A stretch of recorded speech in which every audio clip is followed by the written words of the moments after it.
timed, so we might have to talk more on Friday about some stuff.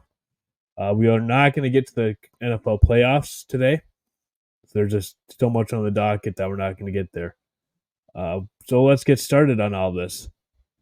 The biggest news of the day is Nick Saban informing his players at Alabama that he is retiring from coaching, which was a shocker. I mean, he is, 72, 73 years old.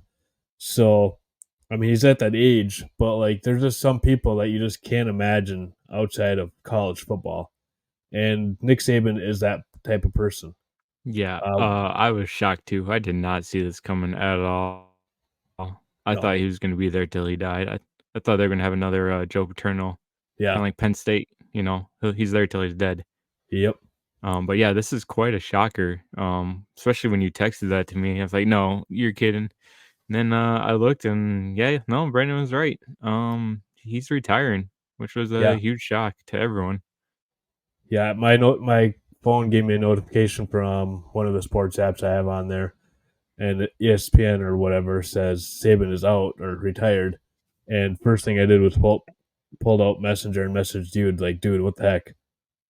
And then we just mentioned him a few minutes ago. I have another friend that's a huge Ohio State fan, so I texted him too, and he had some thoughts about it that I actually kind of agree with him on this one. It's Saban.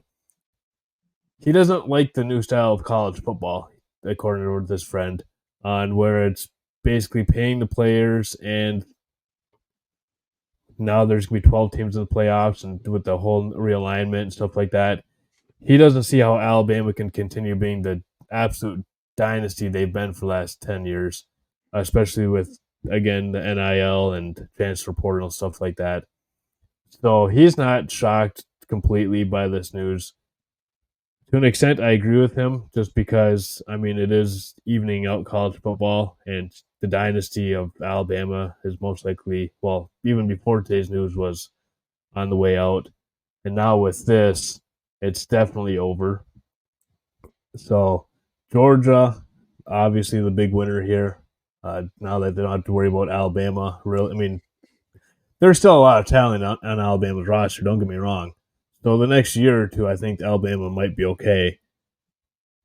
But this is a conversation that I was not expecting to have today, so I really don't have a whole lot of answers for this question. But who the heck replaces Nick Saban? Like, who wants to be like? There's just some jobs like or some people you don't want to come after. You know, like Nick Saban at Alabama. Like you don't want to be the coach coming after that. There, you know, much pressure, especially like now that he's retired. It's not like Joe Paterno and being let go the way he was let go or anything like that. Like he would Right. willfully step down. Like how do you? Who wants to cover or come after that? Maybe. And there's really like I don't know, like the one name I thought of, and I was listening to the Cover Three podcast. That was the first thing I did was turn them on because they live stream too. And the name that they brought up, and I actually agree with them, is Lane Kiffin. Hmm. That was one of the two coaches I was thinking. Yeah, Um, and the only reason that they said that, and I agree with them, is because you have to be kind of a little nuts to go right after Nick Saban and think you can do good. And Lane Kiffin just has that personality. It seems like that. There's no obstacle too big for me. Let's do this. So that's why my one name, instant reaction, that is. Now, the further we go, we'll get more names and stuff like that. But just first name that came to mind was Lane Kiffin.